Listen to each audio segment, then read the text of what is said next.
तुम्हारे प्रेम में प्रयोजन है, लेकिन संत के प्रेम में निष्प्रयोजन। तुम्हारे प्रेम में पर्पज है, लेकिन संत का प्रेम पर्पज लेस। नमस्कार सभी को, जय हो। एक बार फिर से आपका स्वागत है। मैं हूँ प्रिया, हिमाचल से। आपको इस समय मैं लेकर आई हूँ धर्मशाला के कचहरी अड्डा स्थित प्रसिद्ध पुलिस लाइन श्री हनुमान मंदिर में, जहाँ की 11 तारीख से भागवत कथा का आयोजन किया गया है। और इसका आयोजन रिटायर्ड आयुर्वेदिक डॉक्टर रमेश अवस्थी जी द्वारा करवाया गया है।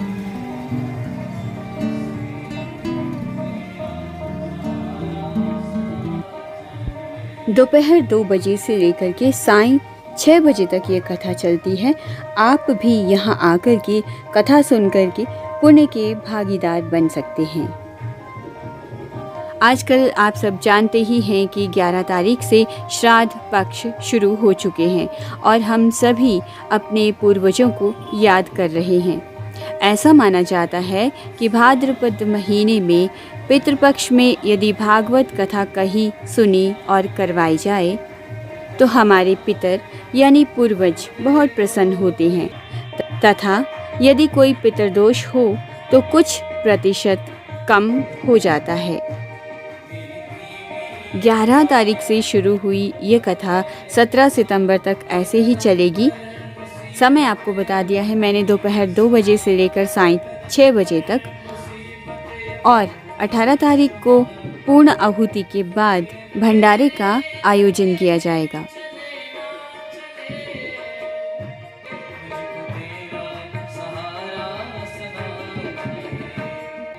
कथावाचक हैं श्री पुनीत गिरी जी महाराज।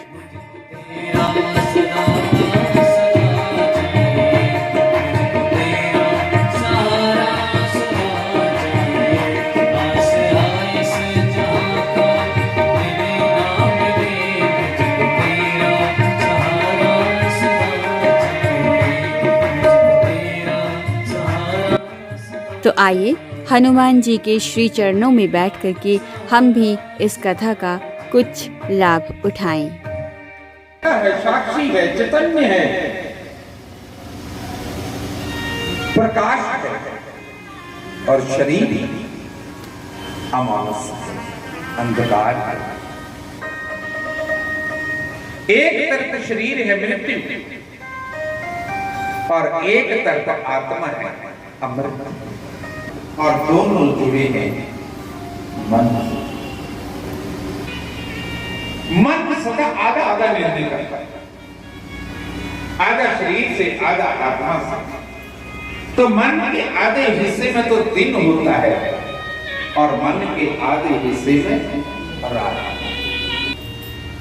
कैसी परमात्मा ने कायनात बांधी, एक दिन के पीछे एक रात बांधी, साथ साथ बांधी।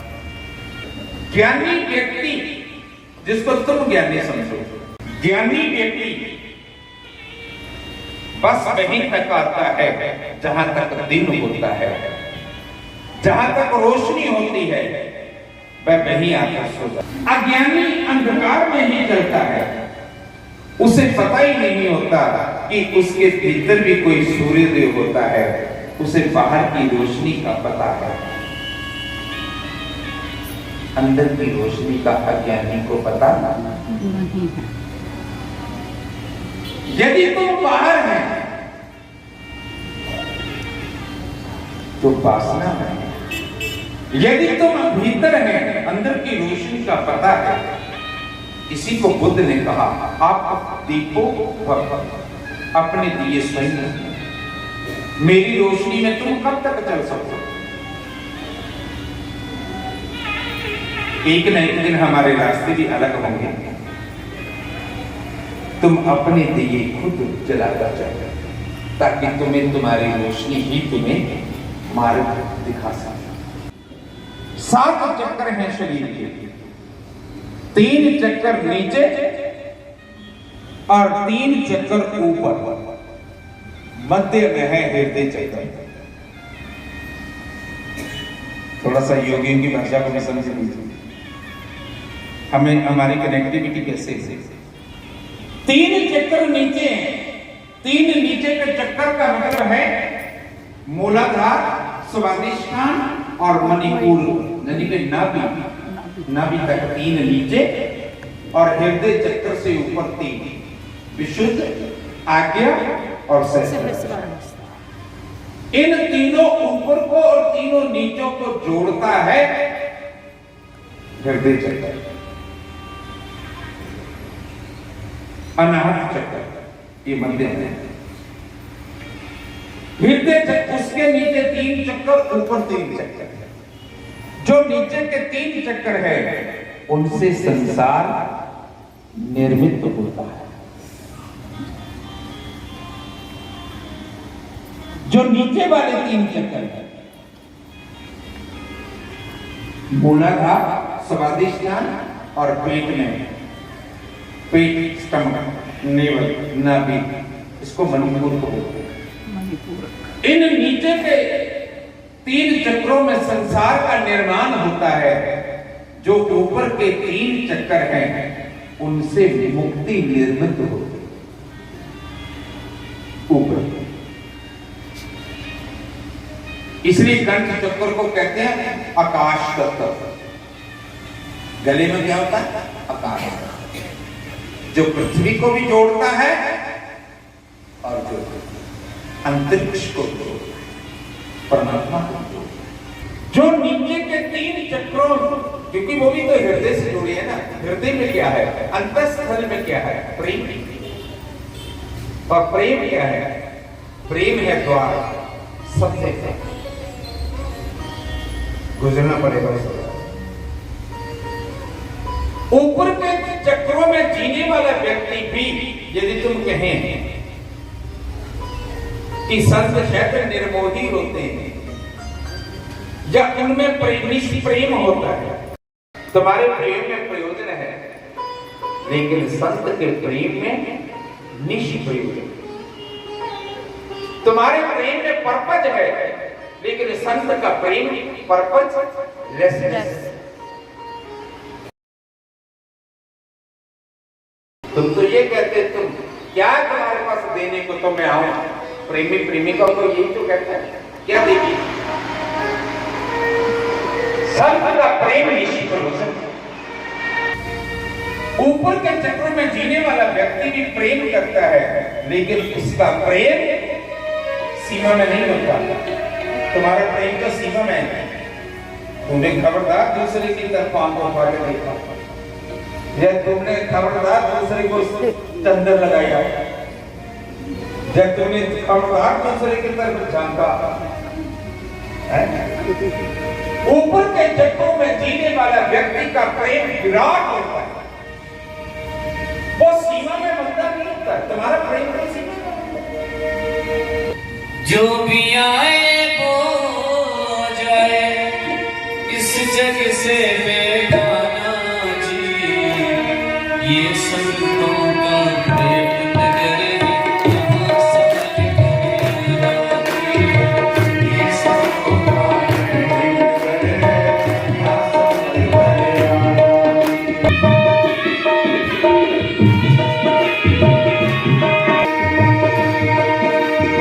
ऐसी वर्षा हो यहाँ पर, ऐसी वर्षा हो यहाँ पर, और मन सभी का भीगे।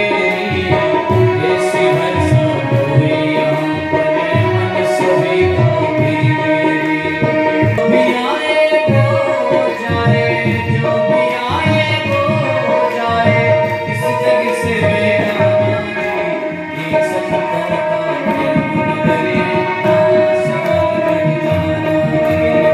ये संतों का प्रेम नगर। और अब अचानक चली गई है लाइट। बाहर जनरेटर तो है, लेकिन उसको कनेक्ट करने के लिए थोड़ा सा समय तो लगता है। तो जैसे ही कनेक्टिविटी मिलती है, फिर से आपको लिए चलेंगे पुनीत गिरी जी महाराज के पास।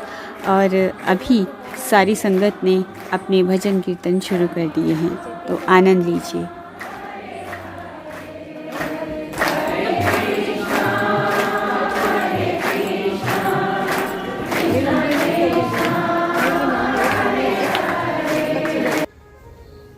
तुम्हारे वाला प्रेम है एक दूसरे की देह का शोषण है,